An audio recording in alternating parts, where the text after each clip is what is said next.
300이라는 전쟁 영화가 있었습니다. 페르시아와 스파르타의 나라의 운명을 걸고 유럽 전체에 운명이 걸린 그런 전쟁을 다룬 스펙터클 영화였는데, 이 영화에 보면은 그 300의 스파르타 그 리더 주인공도 나오지만 엄청난 이 대부대를 이끌고 군사를 이끌고 온 페르시아 제국의 왕이 있었어요. 영화에 보시면. 근데 그 영화에 나오는 페르시아 제국의 왕 이름이 크세르크세스 1세입니다. 근데 이 크세르크세스가 누구냐 하면은 바로 다리오 1세 왕의 아들입니다. 그런데 크세르크세스가 성경에서는 바로 아하수에로 왕입니다. 페르시아의 네 번째 왕이에요. 실존 인물인데, 에스더기 1장을 보시면 에스더기 1장 1절 같이 읽습니다. 이제 이 일은 아하수에로의 날들에 있었던 일이라. 이 아하수에로는 인도에서부터 에티오피아까지 127개의 지방을 다스렸더라. 아멘. 실존 인물인데, 이 아하수에로 왕의 왕비가 된 절세민 유대인이 바로 에스더입니다. 에스더의 사촌 오빠가 모르드게이고요. 참고 구절은 2장 15절 나중에 보시면 됩니다. 챙겨만 놓으세요. 모르드게는 양아버지가 아니에요. 사촌 오빠예요. 이 에스더기는 놀랍게도 찾아보시면 하나님이라는 말이 한 번도 안 나와요. 그러나 전 우주와 민족의 운명을 결정하시는 하나님이 뒤에 계십니다. 네, 놀라운 성경책입니다. 모든 성경책 65권은 다 하나님이나 주님이나 예수님이 나오는데, 에스더서에서는 단 한 번도 나오지 않습니다. 네, 아주 놀라운 책인데,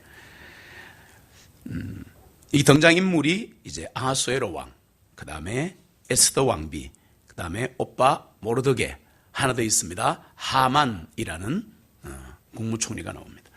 이 하만이라는 자는 아하수에로 왕 밑에서 1인 지하 만인 지상의 통치자였습니다. 프린시펄이었어요. 그런데 이 사탄이 하만을 사용해서 유대민족을 멸망시키려는 대사건과 그 드라마틱한 내용이 에스더입니다. 그러면 사단은 왜 유대민족을 멸망시키려고 했는가? 한 민족사를 말하는 게 아니에요. 이거는 하나님의 역사입니다. 다시 말하면 구약 성도들의 역사라는 얘기입니다. 그러니까 이 사탄이 하만이라는 이 방금 인도에서 에티오피아까지 127개 지방을 다스리는 거대한 제국이었습니다. 이 제국의 제2인자를 통해서 유대민족을 다 죽이려고 했다는 겁니다. 왜 그랬는가? 유대인을 죽여버리면 유대인의 후손 중에서 태어날 예수 그리스도를 아예 싹수를 없앨 수 있기 때문이었습니다. 그래서 여러분들은 성경 보실 때 이런 그러니까 시각을 가지고 볼 필요가 있는데, 구속사를 통해서 본다는 얘기입니다. 다시 말하면 사단이 예수님을 죽이고 방해하고 유대민족을 없애버리려고 하는 그 대목과 신약 성경의 교회를 없애려고 하는 그 대목을 잘 보시면 사단과 하나님의 invisible war, 보이지 않는 전쟁을 볼 수가 있습니다. 그러면 새로운 시각으로 성경이 보입니다. 아, 이거 사탄과 하나님의 전쟁이구나. 어찌됐건 이 유대민족을 멸하려고 하는 요 시각으로 성경을 다 보시면 구속사, 하나님이 어떻게 우리를 구원하시는가가 보이는 겁니다. 오늘 이 예배와 설교와 기도회가 우리뿐 아니라 대한민국을 구출하는 기도가 되기를 소망합니다. 바야흐로 사건이 시작됩니다. 에스더기 3장에 보시면 이제 여러 가지 경로를 거쳐서 절세민 에스더가 왕비가 되고요. 그리고 이제 사건이 진행이 되다가 하만이 2인자의 자리에 올라갑니다. 그런데 다른 사람은 다 하만에게 절하고 경의를 표하는데 모르드게는 절과 경의를 표하지 않았습니다. 그러자 이 하만의 분노가 이제 솟구칩니다. 5절 6절 같이 읽습니다. 하만이 모르드게가 자기에게 절하지도 아니하고 경의를 표하지도 아니함을 보고 심히 경노하였더라. 그가 모르드게 하나에게만 손을 대는 것을 가벼이 여겼으니 그들이 모르드게의 백성을 하만에게 알렸습니다. 그러므로 하만이 아수르의 온 왕국에 있는 모든 유대 사람 모르드게의 백성들을 멸하려 하였더라. 아멘. 왜 죽일라 그러지? 기분 나쁘다고? 그 뒤에 사탄이 있다. 언제나 그렇습니다. 언제나 그렇습니다. 예수 믿는 가정과 예수 믿는 기업과 또 예수 믿는 사람들이 모인 교회는 언제나 사단의 공격 대상이 됩니다. 잊지 마시고 항상 깨어 있어야 됩니다. 깨어 있어야 합니다. 그리고 기도하면 하나님이 지혜를 주십니다. 그런데 중요한 건 무엇을 하라라는 이 영적인 사인이 오면 그대로 순종을 해야 합니다. 순종하지 않으면 역사는 일어나지 않습니다. 네. 듣는 사람들은 설교만 듣는 거죠. 오늘도 마찬가지일 겁니다. 에스더기 3장 13절 어떤 일이 일어나는가 하면요. 쉽게 얘기하면 그래 좋다 그러면 하고 왕이 반지를 빼서 탁 이렇게 도장을 찍는데 그게 어떤 내용인가 하면은 8절에 보면 하만이 아수라에게 말합니다. 아직은 하만이 2인자니까 이 제국의 엄청난 황제가 하만을 100% 신뢰하는 겁니다. 그래서 이렇게 말합니다. 한 백성이 왕의 각국 각 지방의 백성들한테 흩어져 있는데요. 그들의 율법이 우리 페르시아 제국의 백성들하고 달라서 그들이 왕의 법을 지키지 아니하나이다. 그러므로 그들을 용납하는 것은 왕에게 유익이 되지 못하오니 칭설을 내려서 그들을 다 죽여버립시다. 이렇게 말합니다. 여러분 한 나라의 왕뿐 아니라 제국의 왕들은 언제나 걱정하는 것이 쿠데타와 암살입니다. 언제나 그렇습니다. 그래서 거기에 굉장히 민감합니다. 북한은 대표적인 나라인데 안 되면 다 죽여요. 그러니까 우리하고 생각이 다르다는 겁니다. 왕이나 제국의 황제가 되면 언제나 쿠데타와 암살이 제일 무서운 거예요. 그러니까 이 하만이 그 왕의 마음을 이용한 겁니다. 그 제국이 되면 가능한 한 전체를 하나로 묶어서 통치하고 싶은 것이 왕이잖아요. 그거는 당연히 인지상정인데 여기를 건드리는 거죠. 요 간신들은 언제나 그렇게 합니다. 그래서 이제 도장을 왕이 찍어버렸어요. 자, 이제 유대 백성은 죽어야 합니다. 날짜를 다 정해놨습니다. 13절에 보시면 같이 읽습니다. 그 편지들이 바발꾼들에 의하여 왕의 온 지방들에 보내어 12째 달 즉 아달월 13일 하루에 온 유대 사람들 즉 청년들과 노인과 어린아이들과 여자들을 멸망시켜 죽이고 진멸시키며 그들로부터의 노획물을 취하게 하였더라. 아멘. 이제 왕이 도장이 찍혀서 끝나버렸습니다. 이거는 인권 조례처럼 바꿀 수 있는 게 아닙니다. 왕도 못 바꿉니다. 왜? 왕의 도장은 완전히 왕의 분신이기 때문에 이 왕전 시대는 찍으면 왕도 따라야 돼요. 어쩔 수 없어요. 여러분 다니엘서에 보시면 왕이 칙서를 내린 다음에는 다니엘을 못 살리잖아요. 결국 하나님이 살리시잖아요. 그러니까 어쩔 수 없는 게 이 왕의 도장입니다. 이제 게임이 끝나버린 겁니다. 죽을 날만 기다리는 겁니다. 이제 누가 등장하느냐? 사촌오빠 모르드게가 등장해야 되겠죠. 에스더 왕비부터 한번 봅시다. 에스더 왕비가 어떻게 하는지. 에스더 4장에 보시면 이제 이 얘기를 듣고 모르드게가 대성통곡하면서 베옷을 입고 막 회개기도로 시작하는데 이게 안 받아들여지는 거예요. 그래서 이제 4장에 가면 모르드게가 왕비니까 함부로 못 만나니까 만나달라고 하니까 이제 시녀가 왔다 갔다 하면서 마주쳐 주는 거예요. 자, 이제 10절로 11절에 보면 에스더의 답이 나옵니다. 같이 읽습니다. 에스더가 다시 모르드게에게 전하도록 하닥에게 말하여 명령을 내렸으니 남녀를 불문하고 누구든지 부름을 받지 아니한 자가 안뜰로 왕에게 나아가면 그를 죽음에 처하는 법이 있음을 왕의 종들과 왕의 지방의 백성들이 아나니 왕이 황금오를 내미는 경우에만 그가 살리라. 그런데 이제 내가 30일 동안을 왕에게 들어오라고 부름을 받지 못하였도다 하니라. 아멘. 모르드게가 이 에스더 왕비에게 너는 유대인 아니냐? 니도 죽는다. 왕비 너는 안 죽을 줄 아나? 그러면서 빨리 이거 조치를 찾아 그러니까 왕에게 좀 애기해봐라. 니밖에 없지 않냐 통로가 라고 말하니까 이렇게 답한 겁니다. 그러니까 어쩔 수 없는 상황이에요. 이걸 왕비도 어떻게 할 수 없어요. 제국은 왕만을 보호합니다. 그 속에 뭐가 있는 줄 알아요? 주 예수 그리스도가 왕이신 것에 대한 상징성이 들어있습니다. 악한 제도이긴 해도 그래도 긍정면이 있다는 걸 아셔야 합니다. 그래서 왕비도 그냥 죽여버리는 거예요. 자, 이 상황이에요. 그러자 이제 사촌오빠 모르드게가 대답을 합니다. 이 대답을 듣고 내가 30일 동안 지금 왕의 부를 못 받습니다. 나라도 가면 죽여버립니다. 오빠 이게 제대로 되는 게 아니에요. 내가 이 제국의 왕이 아니에요. 이 말이에요. 그러자 이제 사촌오빠 모르드게가 대답하는 장면이 12절로 14절 같이 읽습니다. 그들이 모르드게에게 에스더의 말들을 전하니 모르드게가 에스더에게 대답하도록 명령하기를 너는 왕의 궁궐에서 모든 유대 사람보다 잘 피할 것으로 스스로 생각하지 말라.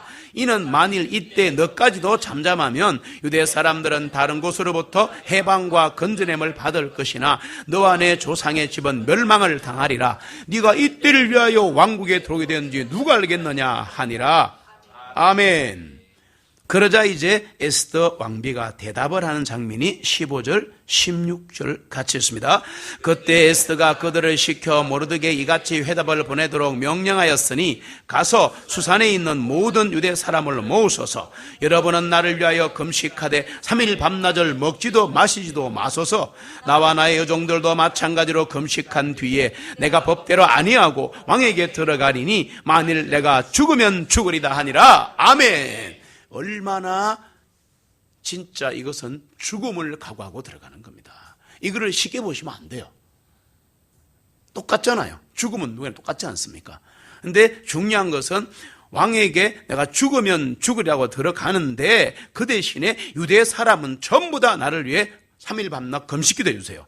나와 시인들도 그래 하겠습니다. 17절 어떻게 됐는가? 이 에스더 왕비의 요청에 뭐라고 말하는가? 같이 읽겠습니다. 이에 모르드게가 가서 에스더가 자기에게 명령한 대로 뭐 했더라? 행하였더라. 행할 때 역사가 일어나는 겁니다. 아무리 제 말씀 들어도 소용없어요.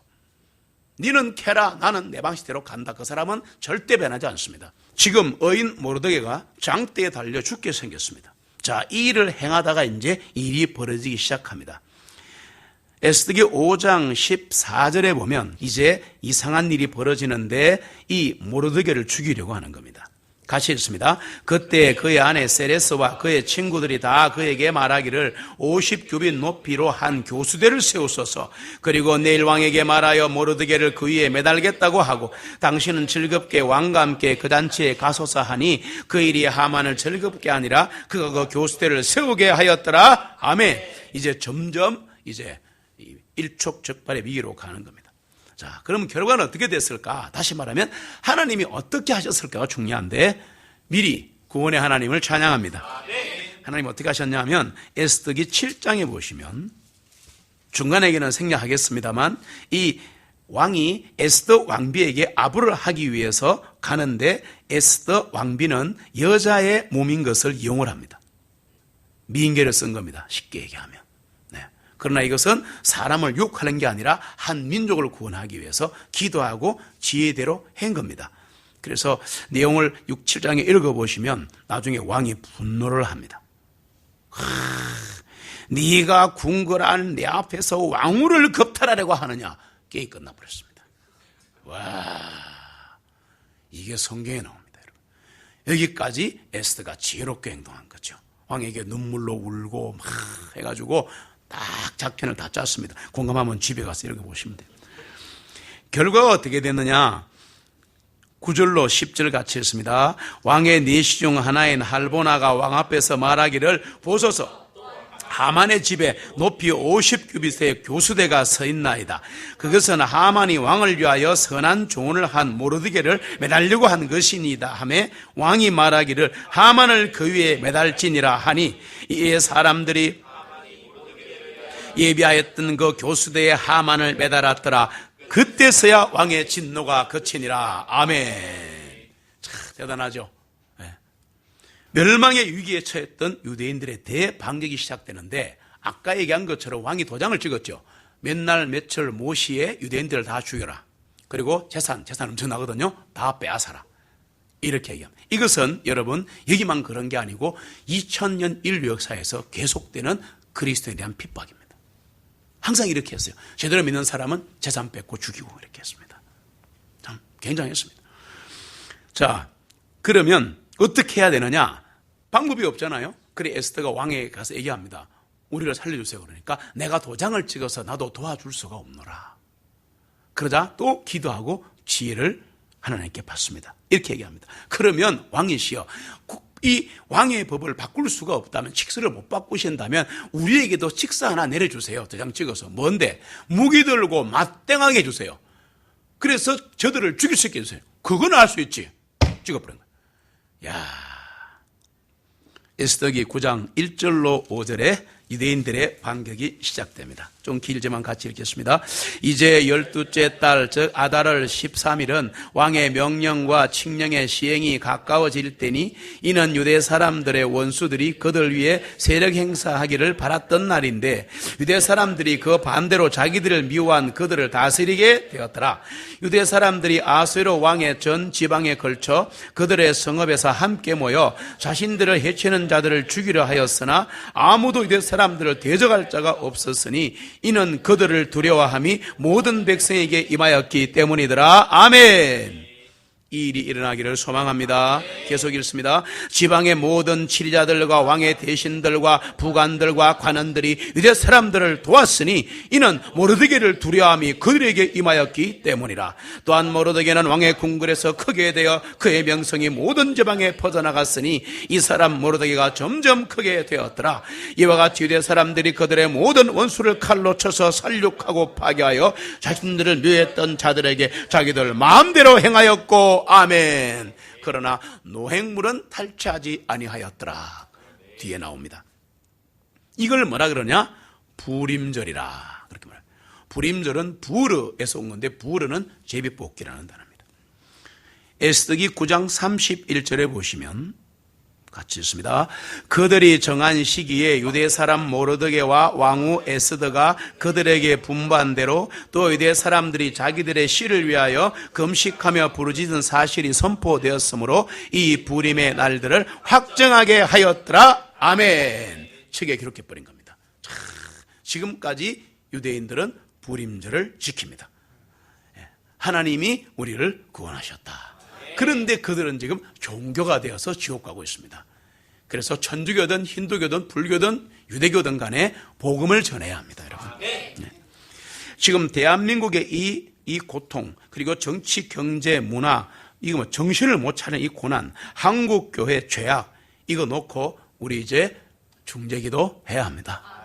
금식기도 해야 합니다. 네. 하나님이 명령하실 때 순종하면 됩니다. 느헤미야 1장에 가시면 5절로 9절인데 제가 8절까지 읽겠습니다. 말씀드리기를 지금 하늘의 하나님께 금식하고 느헤미야가 기도하는 겁니다. 오 하늘의 주 하나님이시여, 위대하시고 두려우신 하나님이시여, 내가 주님께 간구하오니 주님께서 주님을 사랑하고 주님의 명령들을 준수하는 자들에게 긍휼하심과 언약을 지키시나이다. 믿습니까? 네. 이제 주님의 귀를 기울이시고 주님의 눈을 여시어 주님의 종의 기도를 들으소서. 오늘 이 기도 해야 합니다. 주님의 귀를 기울이시고 주님의 눈을 여시어 주님의 종의 기도를 들으소서. 우리는 모두 주님의 종입니다. 그리스도의 노예입니다. 주님의 종들인 이스라엘 자손을 위하여 밤낮으로 이제 내가 주님 앞에서 기도하고 우리가 주님께 대적하여 지은 이스라엘 자손의 죄들을 내가 자백하오니 나와 내 조상의 집이 범죄하였나이다. 자신의 죄를 고백하고 자기 집의 죄를 고백하고 자기 집의 조상의 죄를 고백하고 이스라엘의 열조들의 모든 죄와 백성의 죄를 느헤미야가 고백하는데 하나님이 받으시는 거예요. 우리가 주님께 대하여 심히 타락하게 행하여 주님께서 주님의 종 모세에게 명령하신 명령들과 법규들과 명령들을 지키지 아니하였나이다. 죄 고백하는 거야 지금. 내가 주님께 간구하오니 주님께서 주님의 종 모세에게 명령하여 말씀하시기를 만일 너희가 범죄하면 내가 너희를 민족들 가운데 흩을 것이요. 같이 읽습니다. 그러나 만일 너희가 내게로 돌이켜 내 명령들을 지키고 그것들을 행하면 너희 가운데 하늘의 맨 끝까지 쫓겨난 데가 있다 할지라도 내가 그들을 거기서 불러 모아 내가 내 이름을 두려고 택한 그 처소에 그들을 데려라 하신 그 말씀을 기억하옵소서. 아멘. 10절 11절까지 읽을게요. 이제 이들은 주님께서 주님의 크신 권능과 주님의 강하신 손으로 구속하신 주님의 종들이며 주님의 백성이니다. 기도할 때 하나님께 우리가 누구인가를 자꾸 상기시켜 드려야 합니다. 뭐로서 그런 게 아니고 하나님 제가 누구 아닙니까? 제가 자녀 아닙니까? 주님의 종 아닙니까? 잘못했으면 이렇게 기도해야 돼요. 하나님 제일 기뻐하시는 기도입니다.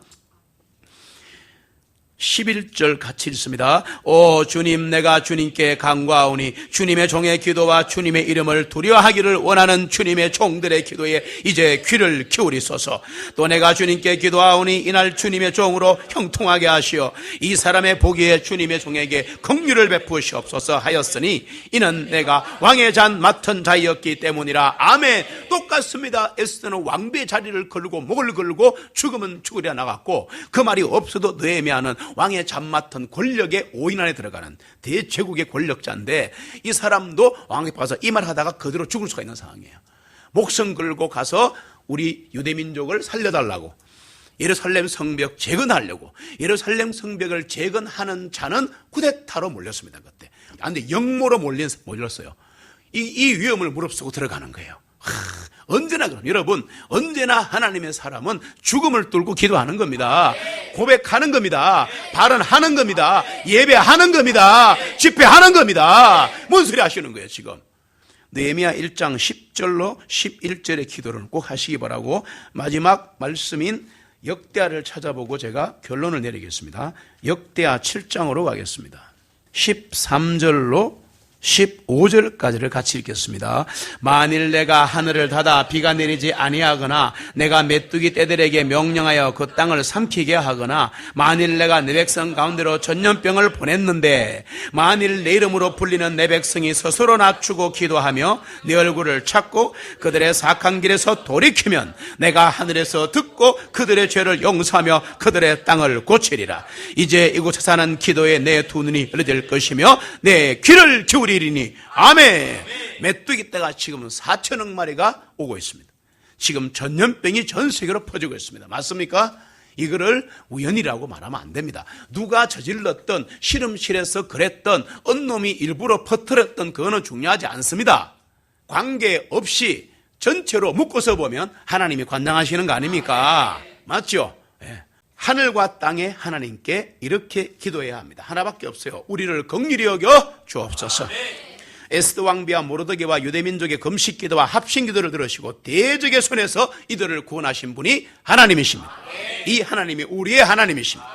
느헤미야의 죄 고백과 회개를 들으시고 예루살렘 성벽 재건을 허락하시고 유대민족을 구원하신 하나님이 우리의 하나님이십니다.